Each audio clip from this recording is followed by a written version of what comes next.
नमस्कार साथियों, मैं रवि सिंह। आज हम बात करेंगे जम्मू कश्मीर के पहलगाम हमले पर।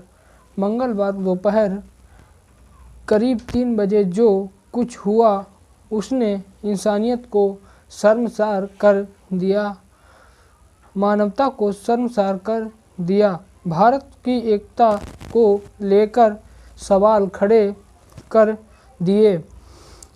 कश्मीर में 26 लोगों की मौत की पुष्टि हो चुकी है। ये आंकड़ा और भी बढ़ सकता है, लेकिन ये 26 लोगों को मौत के घाट किस तरह उतारा गया, ये आप अगर नहीं जानेंगे तो आपके रोंगटे खड़े हो जाएंगे। इंसानियत से आपका विश्वास उठ जाएगा। गोली चलाने वाले टूरिस्टों के पास जाते हैं और उनसे कहते हैं कि अपनी पैंट उतारो। वो देखना चाह रहे थे कि ये हिंदू है या मुसलमान, और जब सब क्लियर हो गया तब गोली मार दी। पैंट उतारकर गोली मारी। मंजुनाथ राव, कर्नाटक का एक परिवार जो यहाँ घूमने पहुँचा था। मंजुनाथ राव अपनी पत्नी पल्लवी, बेटे के साथ कश्मीर देखने पहुँचे थे। हम सब की नज़र में कश्मीर भारत का ताज है। कश्मीर का वह स्थान है जो दुनिया में जन्नत की तरह या जन्नत की निगाहों से देखा जाता है, और शायद यह परिवार भी जन्नत देखने गया था, मगर इसका एहसास नहीं था। हिंदू होकर जन्नत देखना जाना उनकी ज़िंदगी पर भारी पड़ सकता था। आतंकवादी पहुँचे, नाम पूछा, धर्म पूछा और छाती पर गोलियां चला दी। उसकी पत्नी बेटे के सामने गोलियां मारी और वो वहीं पर मर गए। पत्नी चीखती रही, चिल्लाती रही और कहती रही, तुमने मेरे पति को मार डाला है, मुझे भी मार दो। इसके बाद जवाब आता है, तुमको अभी जिंदा रहना है, जाकर अपनी सरकार को बताओ और मोदी जी को बताओ। ऐसा नहीं है कि इस आतंक की घटना से सभी देश के मुसलमानों को निशाना बनाया जाए, लेकिन आज इस घटना का जो विरोध नहीं करेगा उस पर सवाल उठेंगे, और ये हत्या के नाम पर हुई है।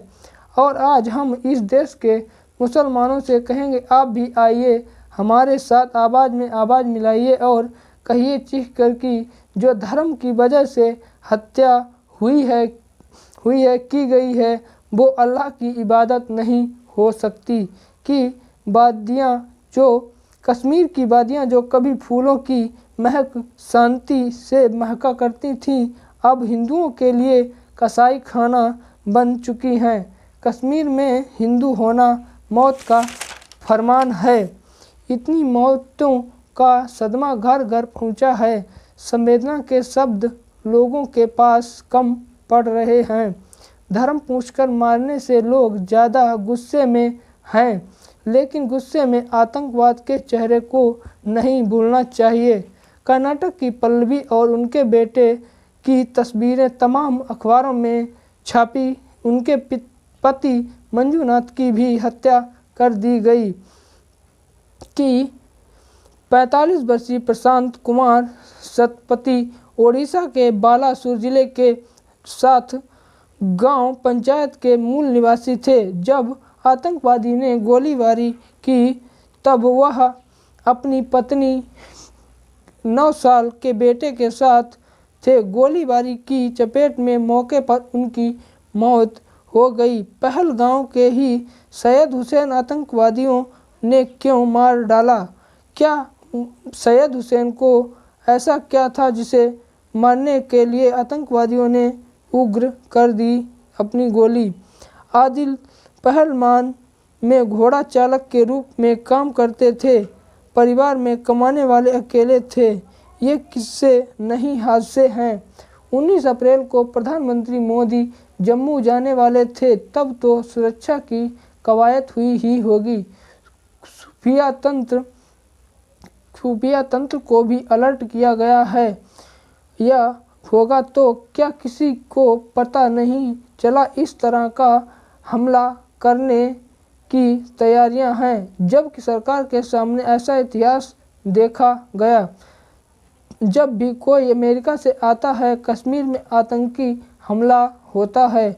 इंडिया एक्सप्रेस ने सुप्रजीत राय की रिपोर्ट छापी है कि इस बार भी अमेरिका के उपराष्ट्रपति JD वैन जयपुर में ही थे जब हमला हुआ।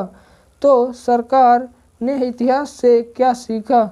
आखिर जहां 1,500 से 2,000 लोग हों, उस जगह को आप बिना सुरक्षा के कैसे छोड़ सकते हैं? इन पर्यटकों को क्या कोई एडवाइजरी जारी की गई थी?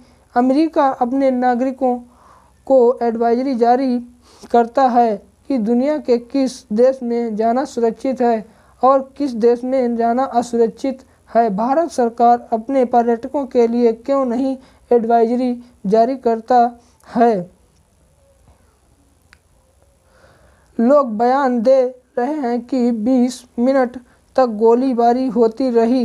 इंडियन एक्सप्रेस ने लिखा है कि शुरू में लोगों को लगा कि पुलिस वाले हैं, क्योंकि अपनी यूनिफॉर्म में आए थे, नाम पूछकर गोली चलाने लगे। इंडियन एक्सप्रेस ने रिपोर्ट को विस्तार से छापा है। लोगों को समझना चाहिए कि पर्यटकों की हत्या को लेकर ईमानदारी या कौन बरत रहा है। आप सरकार से जवाब मांगे बगैर इस घटना को लेकर आप ईमानदार नहीं हो सकते। 2019 में पुलवामा हमला बड़ा हमला हुआ था। क्या किसी की जिम्मेदारी तय हुई? पूर्व राज्यपाल ने इतने आरोप लगाए, उनका क्या हुआ? क्या गोदी मीडिया ने उन सवालों को कभी गंभीरता से लिया? पुलवामा के समय भी सवाल उठे, लेकिन उन पर जवाब देने की बजाय समर्थन और जनादेश का सहारा लिया गया। क्या पुलवामा पर सरकार ने जवाबदेही तय की? जनादेश का सहारा लिया गया। चुनाव जीतना अलग बात है। इन बातों का जवाब चुनाव जीतने के बाद शुरू होता है, जो अब तक नहीं दिया गया। पुलवामा से पहले पठानकोट एयरबेस पर हमला होता है तथा जवाबदेही तय हुई। 14 कश्मीरी पंडितों की हत्या हुई, किसी की जवाबदेही तय हुई नहीं हुई। मोदी सरकार में कई शीर्ष पदों पर खास तरह के लोग ही बैठे हैं, कई साल से जमे हैं, उनकी कोई जवाबदेही तय क्यों नहीं होती? हम जैसे लोग ही टारगेट क्यों हो जाते हैं? इस घटना की निंदा करने में विपक्ष की तरफ से कोई पीछे नहीं, सरकार की तरफ से भी नहीं, सब ने एक स्वर से निंदा की है। राहुल गांधी ने गृह मंत्री अमित शाह से बात की, जम्मू के मुख्यमंत्री से बात की, जम्मू कश्मीर के मुख्यमंत्री और साथ खड़े होने का भरोसा दिलाया। जब घर कोई एक साथ है और सभी लोग एक साथ हैं, फिर आपस में टारगेट किया जा रहा है। नमस्कार, मैं रवि सिंह।